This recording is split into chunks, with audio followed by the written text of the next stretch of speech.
Hey everybody, welcome back to Brent's Backyard Redneckery. You know, I've been going through a lot of these old family recipes, finding ones I want to try, some that I not necessarily care about, but I did come across one for a sorghum cookie.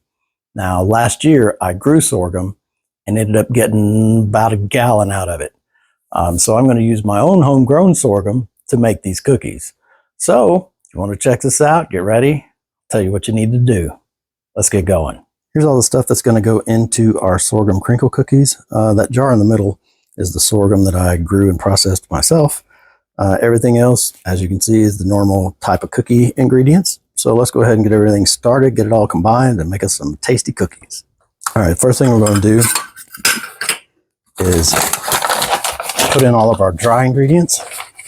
So this, we're going to use 1 cup and 3/4 of flour. That's why I have 3 different measuring cups out, because I don't have a 3/4 cup. So after the 1 3/4 cup of flour, we're going to put in a 1.5 teaspoons baking soda.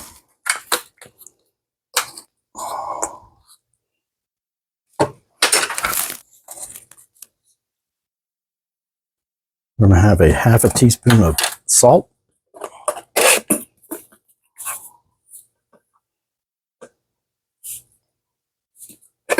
1 teaspoon of cinnamon.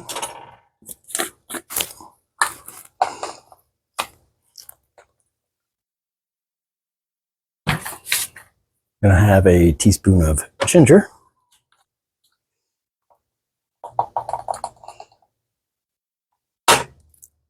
I'm going to have a 1/2 teaspoon of allspice and a 1/2 teaspoon of cloves. So those are going to be all of our dry ingredients.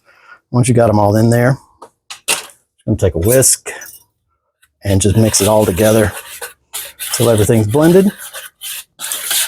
And then we're going to set that aside and start in on the sorghum mixture. All right, so we're in a larger bowl. We're going to take a stick of butter, which I've let sit out and soften for quite a while, so it's a little bendy. So we're going to put in a stick of butter. We're going to use 1/2 cup of sorghum, and this stuff is thick. God, it's like black tar molasses. And wait for that to drain out. This could scoop it out with something. Alrighty. That's better. Okay. And once you've got that stuff in there, we're going to use a 1/4 cup white sugar and 2 tablespoons of brown sugar.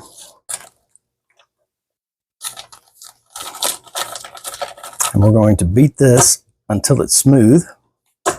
And then we'll add in 1 egg and 1 teaspoon of vanilla. Let's go ahead and get that mixing up.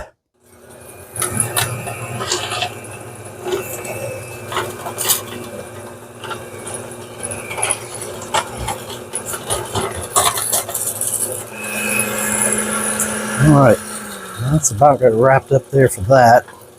It's about as smooth as I can get it anyway. Now we're going to add in our 1 egg, our teaspoon of vanilla. We're going to blend it back up. So I won't bore you with the whole thing sitting here churning and churning. I'll just get it mixed up and show you how it looks. Yep, remember, it's 1 egg, 1 teaspoon of vanilla. All right, once you've got that mixed, what we'll do is take our flour mixture we put together a little while ago, and we're going to dump it in there with it. Or I'm going to break this. There we go. All right, so we'll take this and we're going to add it in, and I will have to slowly combine it. Otherwise, oh, I'm sorry about that, in your face. All right, so I'll have to slowly combine that because I don't want it splattering all over the place and making a flour mess in my kitchen. Let's see if I can manage that. Oh, really slow, real slow. Yeah, there you go, baby. Nice and slow. All right, I'm gonna get this blended up and then we'll move on. All right, so I've got it just about mixed up. What we're shooting for here is just a nice cookie dough consistency. So we've got that right where we want it. And shut that off. And what we'll do next is scrape down the sides. We're gonna have to set this in the fridge for an hour at least to chill before we get it rolled out and cooked. All right, so once we've got it all like this, nice little cookie dough, I'll grab some plastic wrap. And I'll tell you what, this is one of the coolest things I've ever seen at the grocery. Look at this, it's got a little cutter. I'm like, dang man, cuts it right off. It's pretty awesome. So we'll just cover it up. We're gonna set it in the refrigerator for about an hour. And I'm gonna use this huge rubber band hair tie thing to hold that saran wrap on because for me, it never wants to stay. All right, I've had that in there for about an hour and a half now. First thing that we are going to want to do is line our pan with parchment paper. We'll call it good. And to make these cookies, here's where this turbinado sugar comes in. I'm going to take this and pour it out into a container like so. We're going to use that to roll our cookies in. But you get one of these cookie scoops, kind of like an ice cream scoop. Fill it up like so. Pop it out. We're going to have that. We'll toss it in our sugar. Roll it around where it looks like this. And we're going to pop them all down on the sheet.